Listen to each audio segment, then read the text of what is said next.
Gracias a todos y de nuevo muchas gracias por la invitación. Recalco de verdad la gran labor que haces tú, Ray, para poder reunirnos a todos en esta reunión que está bastante interesante y bastante bien concurrida, así que felicitaciones. Vamos a hablar un poco del tratamiento neoadyuvante del cáncer de seno.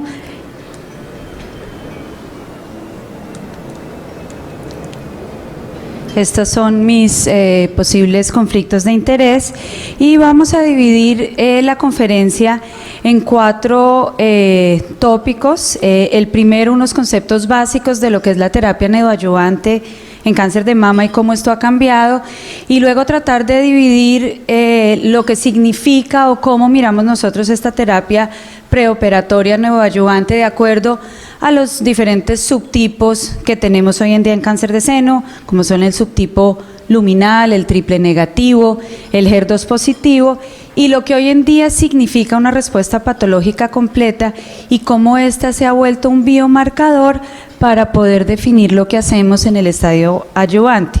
Claramente el doctor Carranza va a hablarnos a nosotros en la próxima conferencia de lo que es la terapia adyuvante, así que este tema solamente lo vamos a tocar por encima. Realmente la terapia preoperatoria hoy en día se ha convertido en un modelo de oportunidad, pero también en un gran reto para nosotros, un reto en el cual hay muchas preguntas que todavía no tienen respuesta. Nosotros hemos ido de pensar no hace mucho tiempo en que la terapia adyuvante era exactamente lo mismo que la neoadyuvante, en que simplemente era una terapia que nos aumentaba la tasa de conservación de la mama, nos aumentaba la posibilidad de hacer cirugías conservadoras en los pacientes. Decíamos que cuando aplicábamos terapia preoperatoria podíamos mirar si la terapia estaba sirviendo o no al paciente, una valoración in vivo de la respuesta, y tratábamos de que se mejorara el resultado final de nuestros pacientes. Pero hoy en día, como vemos, esta terapia preoperatoria buscamos una manera de aumentar esta respuesta patológica completa. Y esto nos ha servido recientemente como un biomarcador. Y realmente en cáncer de mama, cuando nosotros miramos biomarcadores, no hemos logrado encontrar muchos. Tenemos el receptor de estrógeno, que lo tenemos hace mucho tiempo, tenemos el HER2, que lo tenemos hace mucho tiempo. Recientemente, probablemente el Oncotype puede ser un predictor de respuesta, pero la respuesta patológica completa se ha vuelto hoy en día en un biomarcador que nos dice qué hacer después de la cirugía. Se ha vuelto un modelo nuevo de aprobación. Hay drogas que las han aprobado, como por ejemplo el pertuzumab, la FDA, la aprobó basada en un estudio en neoadyuvancia. Claramente nos permite dar menos radioterapia, nos permite ser menos agresivos en cirugía, nos ha permitido dar tratamientos diferentes en neoadyuvancia que en adyuvancia, mirar la cosa de manera diferente, y realmente en el estadio de neoadyuvancia podemos hacer cosas que no haríamos o que no están autorizadas o aprobadas para hacerlas en el estadio adyuvante. Nos permite la deescalación de la terapia. Últimamente hemos estado hablando mucho de escalación de tratamiento, pero también escalación de la terapia, que tal vez es un poco más importante. ¿Por qué? Porque un paciente que no tenga una respuesta a lo que le dimos en el estadio neoadyuvante, yo puedo escalar y darle a ese paciente una segunda oportunidad que puede ser esa oportunidad que cure al paciente. Pero también se ha vuelto un reto. ¿Un reto por qué? Hoy en día nosotros no sabemos qué hacer con el paciente que tiene una respuesta patológica completa en cuanto a cirugía y en cuanto a radioterapia. Ustedes han visto que se están haciendo estudios en pacientes que tienen respuestas radiológicas y clínicas completas con múltiples cirugías, pero son 30 trucuts para evitar hacer cirugía. Hoy en día no sabemos qué hacer con la radioterapia porque tenemos un paciente con una respuesta patológica completa que inicialmente tenía un T3, un N2, no hay nada en el momento de la cirugía, y hoy en día la indicación es darle a ese paciente radioterapia y tratar a ese paciente como era su estadio inicial. Entonces, esos son los retos que tenemos todavía con lo que hemos avanzado en neoadyuvancia, lo que nos falta todavía por aprender. Y para empezar por lo básico, tenemos que entender cuáles son los conceptos de respuesta patológica completa, y cuando vamos a leer un estudio de neoadyuvancia, fijarnos cuál es la definición, porque la definición de respuesta patológica completa varía de estudio a estudio y es importante que nosotros miremos. Realmente la definición de respuesta patológica completa debería ser ausencia de tumor invasivo tanto en seno como en axila, independiente de lo que pase con el carcinoma ductal in situ. Cuando nosotros miramos estudios que consideran la eliminación o la ausencia del carcinoma ductal in situ, vamos a encontrar tasas de respuesta patológica completa menores, porque sabemos que el carcinoma ductal in situ no tiene ningún tipo de respuesta a la quimioterapia. ¿Y qué es lo importante o lo que más nos importa recientemente de la respuesta patológica completa? Y es que se asocia a un beneficio a largo plazo del paciente. Este es el metaanálisis de la doctora Patricia Cortázar, que ya fue publicado hace aproximadamente 6 años, y fíjense ustedes cómo tener una respuesta patológica completa se asocia a un beneficio tanto de sobrevida libre de progresión como de sobrevida global. Sin embargo, cuando uno separa las curvas por los subtipos de cáncer, lo que ve es que los pacientes que más se benefician son los pacientes con carcinoma de mama triple negativo, o no los que más se benefician, sino en los que realmente significa algo son los pacientes con cáncer de mama triple negativo y los pacientes con carcinoma HER2 positivo. Es decir, este subgrupo de pacientes son los que realmente separan las curvas. Cuando miramos los pacientes con subgrupo de tipo luminal, no vemos un beneficio a largo plazo en cuanto a sobrevida libre de progresión y sobrevida global de obtener una respuesta patológica completa. Por tanto, la recomendación, y esta es la recomendación de San Galen del 2019, que es igual a la de San Galen del 2017, dice que este panel, y en el 2019, el 98% de los panelistas que asistieron a San Galen dijeron que en pacientes HER2 positivo y en pacientes triple negativo, la terapia preoperatoria debería ser la terapia de elección. En pacientes triple negativo, independiente del tamaño. En pacientes HER2 positivo podemos entrar a discutir la información de escalación de los esquemas acortados de terapia anti-HER2, que me imagino Hernán va a discutir, pero realmente el panel lo que dice es que si nosotros damos terapia preoperatoria porque hay una opción de escalación o escalación de la terapia, debemos utilizar la terapia preoperatoria. Entrando ya un poco en el tema de lo que son los tratamientos de neoadyuvancia, en cáncer de seno luminal, ¿cuál es el problema? Y fíjense ustedes lo interesante. Este es un estudio publicado por Semiglasov en el 2007, o sea, es un estudio bastante viejo, en donde mujeres posmenopáusicas eran aleatorizadas a anastrozol o doxorubicina paclitaxel. Y es uno de los pocos estudios, hasta hace poco tiempo, en donde nosotros pudimos comparar la terapia hormonal con la quimioterapia. Y fíjense ustedes lo que fue la respuesta clínica.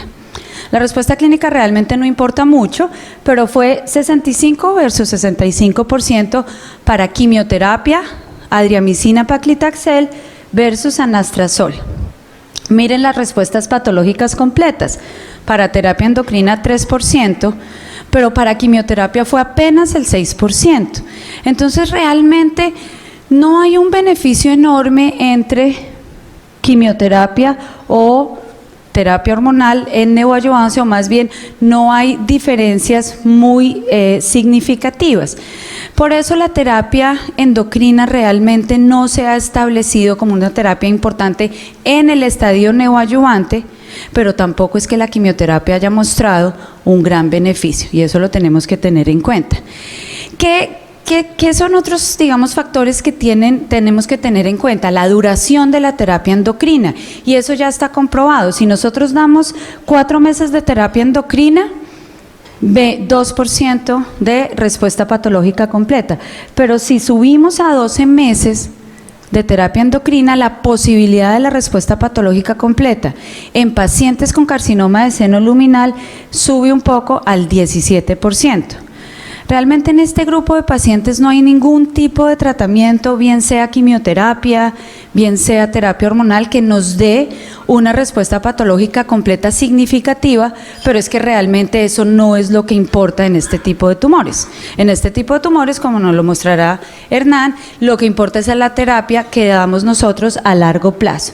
Entonces, como la terapia, la respuesta patológica completa no importa, no hemos logrado mostrarlo, nos hemos dedicado a buscar otros surrogados de respuesta, como puede ser el Ki-67. Y el Ki-67, con todos los problemas técnicos que sabemos que tiene, que es variable de patólogo a patólogo, lo que ha mostrado es que hay terapias que producen más disminución del Ki-67 y que eso puede ser importante. Otras cosas que hemos buscado aparte del Ki-67, el PEPI score, que es y ustedes lo tienen acá, no me voy a detener, pero los pacientes que tienen PEPI de 0 o de 1 tienen un mejor pronóstico a largo plazo que los pacientes que no. Y lo último o lo más reciente en cuanto a terapia neoadyuvante en tumores de tipo luminal es la adición de los inhibidores de CDK4/6. Entonces, ¿qué pasa con ellos? Nuevamente, no vemos diferencias significativas en la respuesta patológica completa, pero ¿qué vemos? Disminuciones significativas, fíjense ustedes acá en NeoMonarch, anastrozol versus anastrozol con abemaciclib o inclusive abemaciclib solo, vemos disminuciones del Ki-67 de manera importante. ¿Eso realmente lo podemos nosotros trasladar a la clínica? No sé, pero yo creo que en los pacientes premenopáusicos tenemos suficiente información científica para soportar la administración de terapia hormonal. Acá tenemos Neopalm, el estudio Palet, nuevamente con una mejoría de la disminución del Ki-67, realmente no se ven cambios significativos en cuanto a la respuesta completa. Miren ustedes acá la respuesta completa, 50% versus 50% casi, entre adicionar un inhibidor de CDK4/6 o tratar al paciente únicamente con el inhibidor de aromatasa. Y ahora en ASCO, para complicar aún más la cosa y volverlo más elegante, se presentó este estudio, que es el estudio Coraline, un estudio de Solti. Lástima que no esté presente la doctora Ciruelos para poder hacerle algo de preguntas, porque fue un estudio hecho por el grupo de ella. Y este es un estudio pequeño, es un estudio más o menos de unos 50 pacientes por grupo, y en vez de escoger al paciente aleatoriamente para darle terapia hormonal, únicamente escogieron pacientes con PAM50 luminal B, o sea, pacientes con carcinoma de seno luminal B determinados por PAM50. Más o menos un 30% de los pacientes con carcinoma de seno luminal van a tener un luminal B y la mayoría de esos pacientes son tratados con quimioterapia. Nosotros tendemos a tratar a estos pacientes con quimioterapia, son los mismos pacientes, o podría uno asumir que son los pacientes con un oncotype de score alto, del score de recurrencia alto, y en este estudio le dieron dos grupos, fueron aleatorizados a dos grupos de tratamiento: quimioterapia estándar, AC versus AC seguido de taxanos versus letrozol ribociclib.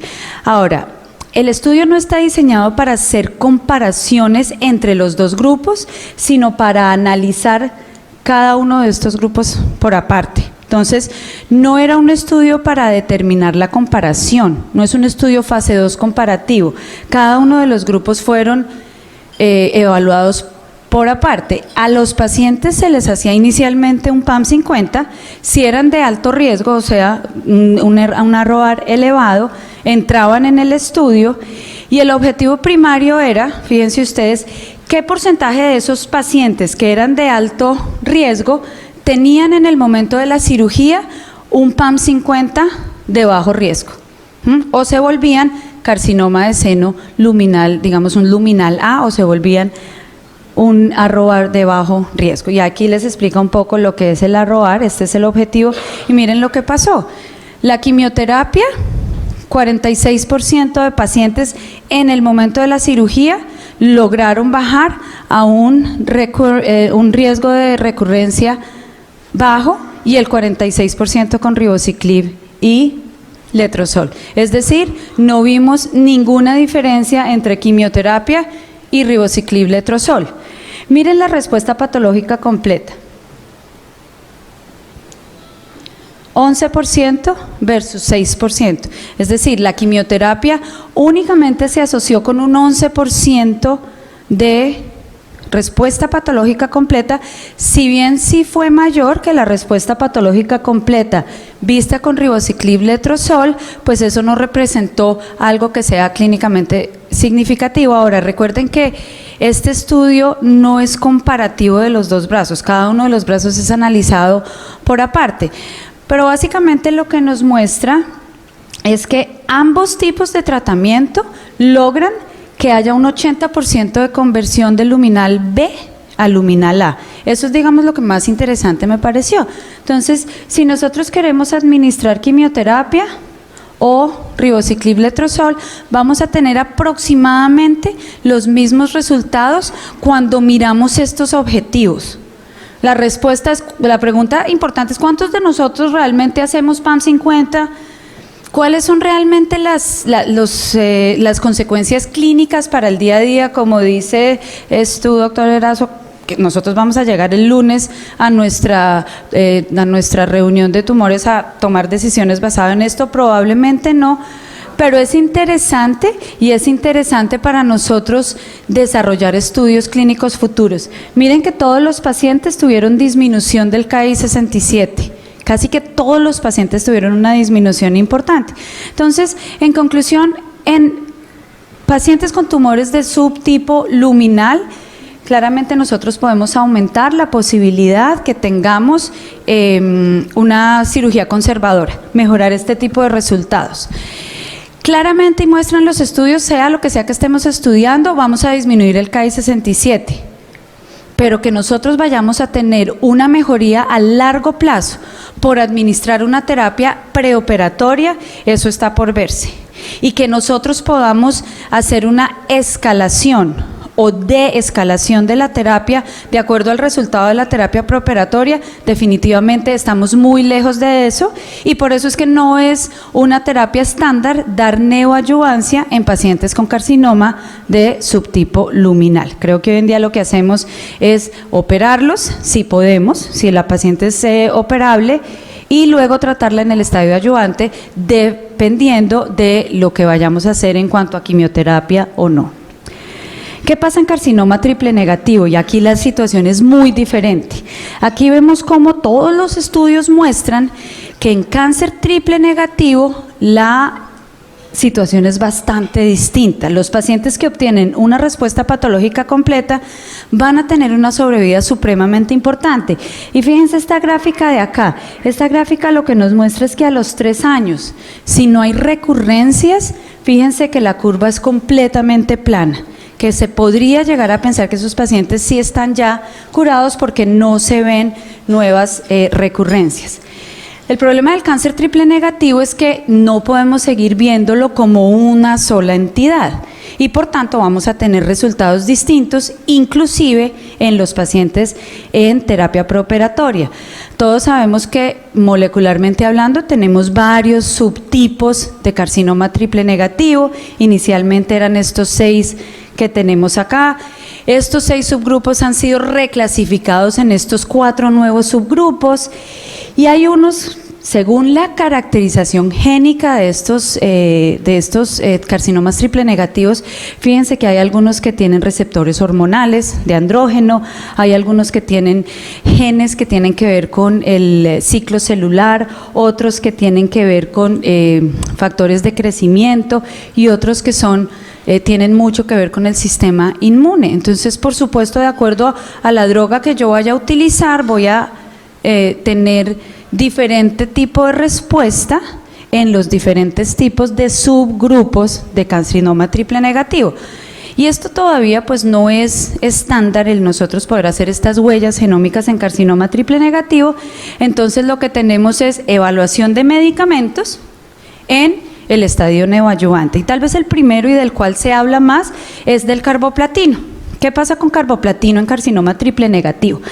Tenemos todos estos estudios, tal vez los dos más importantes o los más grandes son el Gepard-Sixto y el CALGB 40603, en donde el paciente recibe quimioterapia. En el estudio americano, quimioterapia estándar, taxanos y antraciclinas estándar, más menos carboplatino, más menos bevacizumab. No voy a hablar del bevacizumab porque ese no lo tenemos disponible, no es estándar. Y el estudio de Gepard-Sixto, en donde se utiliza Abraxane o paclitaxel, en otros casos, con doxorubicina liposomal. Entonces, ahí hay un poquito de diferencia. Pero ¿qué muestran los estudios? Esta tabla lo resume todo. Que cuando adicionamos carboplatino, tenemos un aumento en la respuesta patológica completa. Ahora, si nosotros tenemos un aumento en la respuesta patológica completa, debemos tener un beneficio a largo plazo, ¿cierto? Eso es lo que nos dice el metaanálisis de Patricia Cortázar.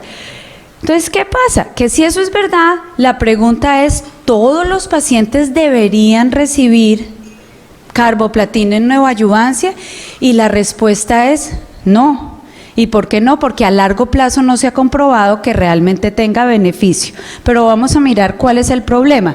Cuando miramos los dos estudios, o sea, los dos más grandes, los dos más importantes, los dos aleatorizados y multicéntricos, vemos que más o menos el 60% de los pacientes únicamente logran recibir todo el tratamiento. ¿Por qué? Porque el carboplatino es tóxico. Entonces nosotros tenemos que hacer un balance entre la efectividad que claramente sí tiene el carboplatino versus la toxicidad que va a hacer que yo no pueda administrarle al paciente la terapia completa de taxanos que necesita y que ya está comprobada que el paciente se va a beneficiar. Entonces es un balance que nosotros como oncólogos, cuando tenemos al paciente al frente, tenemos que mirar. Nosotros tenemos que mirar si el paciente sí está tolerando la terapia para poder completar la terapia completa y que no nos pase esto. Esto es lo que muestran los dos estudios. Este es el estudio de Gepard-Sixto y este es el estudio americano. Y vemos una diferencia. Este muestra diferencia en sobrevida libre de progresión y el americano no. Acuérdense que solo el 60% de pacientes más o menos recibieron la terapia completa a causa del carboplatino. Pero acuérdense que en este estudio los pacientes no recibían antraciclinas y las antraciclinas son drogas importantes en cáncer de seno triple negativo. Ellos recibían doxorubicina liposomal, una dosis chiquita de antraciclinas. Entonces, de pronto aquí la sobrevida se ve porque el carboplatino, digamos que reemplaza el beneficio que recibe el paciente de las antraciclinas. En el estudio americano, los pacientes recibían AC o S a dosis completas. ¿Qué más tenemos nosotros en triple negativo? La terapia inmunológica. El primer estudio fue este estudio con pembrolizumab, en donde los pacientes mostraron un aumento en la respuesta patológica completa. Esto era un estudio fase 1B, en donde se trataba de definir la dosis de pembrolizumab con todos estos medicamentos y tal vez el estudio, bueno, acá tenemos una tabla en donde se muestra que la adición de inmunoterapia, nuevamente estos pacientes no son escogidos basados en PDL1, aunque el reporte algún día nos lo mostrará, pero este es el estudio más importante que tenemos hoy en día. Este estudio fue presentado en ESMO del año pasado y un seguimiento en ASCO. Y los pacientes, en San Antonio los pacientes recibían quimioterapia estándar, carboplatino paclitaxel con doxorubicina y ciclofosfamida, más menos pembrolizumab. Y estos, bueno, los objetivos primarios fueron la respuesta patológica completa, pero también la sobrevida libre de progresión. Y estos son los resultados del estudio, un aumento en la respuesta patológica completa, por tanto debemos esperar un aumento en la sobrevida libre de progresión de 51 a 64%. Esto es estadísticamente significativo y el primer análisis de sobrevida libre de progresión está empezando a mostrar números que son favorables. Vamos a ver esto cómo evoluciona en el tiempo. Pero algo que es importante que mostraron en San Antonio, y esto es supremamente importante para nosotros definir a quién le vamos a dar estos tratamientos que son altamente costosos, algo similar a lo que está pasando con pembrolizumab, es que fíjense ustedes que las diferencias significativas son jaladas por los pacientes de alto riesgo. Cuando yo tomo todo el grupo completo, sí, el estudio es positivo, pero cuando yo miro los pacientes con ganglios linfáticos negativos, la diferencia es solo del 6% en respuesta patológica completa. Y una diferencia del 6% nosotros sabemos que no se traduce en beneficios a largo plazo, que es lo que nos han mostrado los estudios en carcinoma de tipo luminal. Si yo no tengo diferencias significativas, mejorías grandes en respuesta patológica completa, no veo una mejoría a largo plazo. Aquí la mejoría grande, aquí la diferencia se ve en ganglios linfáticos positivos y en pacientes con tumores grandes, ¿sí? Fíjense ustedes, estadio 3A y estadio 3B, la diferencia es del 20% o más, de 20 puntos o más en cuanto a respuesta patológica completa. En esos tumores chiquitos, las diferencias son mucho más pequeñas. Entonces, esto es importante que lo tengamos en cuenta. Y para finalizar, HER2 positivo. ¿Qué aprendimos nosotros de los estudios? Y aquí sí que en neoadyuvancia hemos aprendido es de los estudios de adyuvancia. En neoadyuvancia lo que mostramos es que cuando ponemos el trastuzumab junto con la quimioterapia tenemos los mismos buenos resultados que en adyuvancia en todos los estudios, el HERA, el NSABP y todos los que ya nos conocemos de memoria.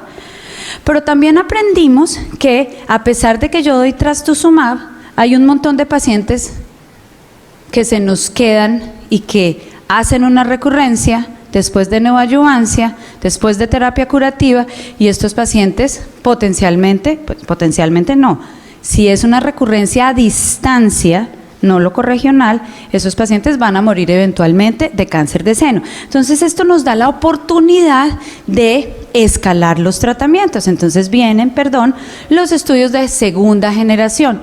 Y todo esto se va desarrollando paralelo, obviamente, a los estudios de adyuvancia, pero la ventaja enorme de la neoadyuvancia es que yo tengo resultados rápidos.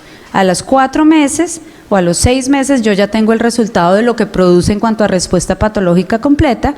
Los beneficios en sobrevida libre de progresión se demoran, igual que los de adyuvancia, por supuesto. Y tenemos este estudio. Este es un estudio viejo, todos lo conocemos, docetaxel trastuzumab, docetaxel trastuzumab pertuzumab, bloqueo dual.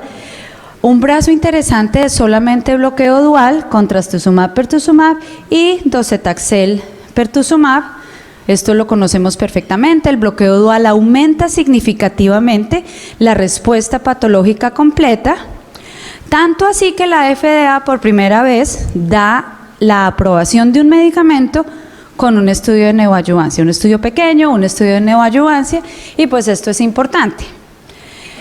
Y solamente para mencionar, hay bastantes estudios en donde se utiliza el bloqueo dual, en este caso con lapatinib, no me voy a detener, pero los estudios de neoadyuvancia con lapatinib son todos positivos, el bloqueo dual aumenta la respuesta patológica completa, el bloqueo dual también con trastuzumab en todos estos estudios aumenta la respuesta patológica completa. Tenemos este estudio Trifaena importante porque nos define un esquema sin antraciclinas con trastuzumab pertuzumab con unos excelentes resultados. Y entonces vienen ya los estudios de tercera generación, que son los de la deescalación. Y es la pregunta de ¿quién realmente sí necesita quimioterapia y quién no? Porque recuerden que hay este 17% de pacientes más o menos que hacen una respuesta patológica completa sin necesidad de quimioterapia. Entonces, ¿cómo identificamos nosotros este grupo de pacientes? Que ustedes los ven acá en esta tabla. En los diferentes estudios en donde se utilizó terapia dual, terapia de bloqueo dual anti-HER2 sin quimioterapia, hay entre un 17 y un 30% de respuesta patológica completa. El problema es que ¿cómo identificamos estos pacientes? A hoy no tenemos cómo identificarlos, ¿cierto? Entonces, lo único es hacer estudios clínicos, como por ejemplo estos, el ADAPT, que hay ADAPT en triple negativo, hay ADAPT en HER2 positivo, y hacer estos estudios pequeños en donde utilizo drogas como por ejemplo TDM1, o TDM1 más terapia endocrina versus quimioterapia o trastuzumab, y lo que vemos son respuestas patológicas del 41%. Entonces, estos estudios pequeños nos llevan a hacer estudios grandes, y este es un estudio importante, es un estudio bastante importante, es el estudio CRISTIN. Tal vez no se le ha dado la importancia que se requiere por lo siguiente. Revisemos un poquito, esto se presentó en ASCO del año pasado por la doctora Sarah Hurwitz. Entonces, es este esquema que es frecuentemente utilizado. Esto perfectamente podría ser AC seguido de T, pero en este caso fue docetaxel carboplatino, trastuzumab, pertuzumab, versus un esquema libre de quimioterapia en neoadyuvancia. El esquema era TDM1 más pertuzumab. Y esto fue el problema del estudio, que inicialmente los eventos fueron mayores cuando no se utilizó quimioterapia, ¿cierto? Entonces, hubo un mayor número de eventos en el brazo de TDM1 más pertuzumab, pero cuando nosotros miramos esos eventos son eventos locales. Cuando se mira la sobrevida libre de enfermedad invasiva, 92 versus 93%. Y los pacientes no mueren de enfermedad locorregional, ¿cierto? Cuando yo tengo una enfermedad locorregional, me puedo operar y me puedo salvar. Pero la enfermedad, el porcentaje de sobrevida libre de enfermedad invasiva es idéntico en este estudio.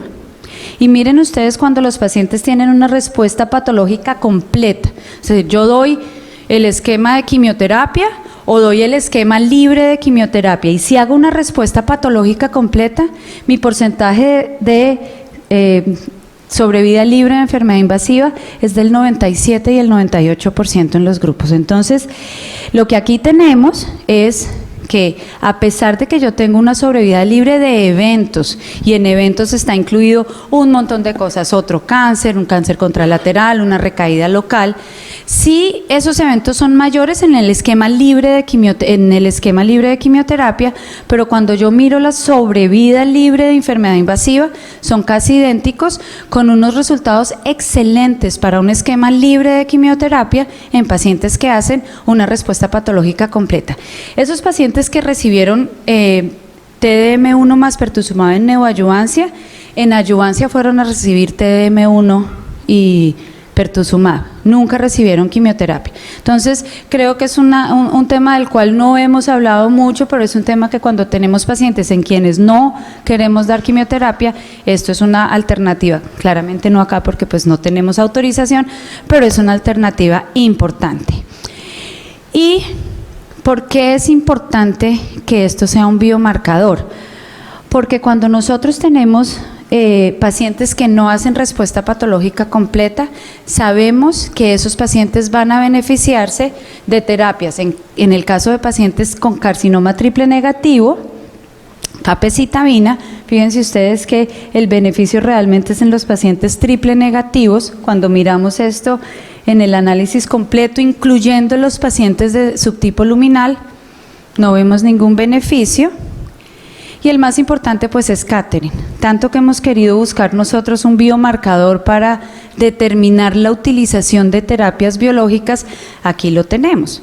El tener una respuesta, el no tener una respuesta patológica completa, me predice el beneficio de TDM1 en adyuvancia y me disminuye en un 50% la posibilidad de yo hacer una recurrencia invasiva, que es lo mismo que con Catherine. Aquí sí solamente hablamos de sobrevida libre de enfermedad invasiva, y aquí tenemos otros de los eventos importantes de Catherine, en donde probablemente también vamos a ver pronto un beneficio de sobrevida. Entonces, pues la terapia neoadyuvante, como ustedes han visto, se considera hoy en día estándar para pacientes con cáncer de mama temprano, triple negativo, HER2 positivo. En los cánceres luminales todavía no estamos ahí, yo creo que no tiene la importancia más bien de definir terapias nuevas, nos ha permitido redefinir lo que nosotros hacemos en adyuvancia y claramente nos permite el desarrollo de los nuevos medicamentos como puede ser la terapia inmunológica y las terapias blanco. Muchas gracias.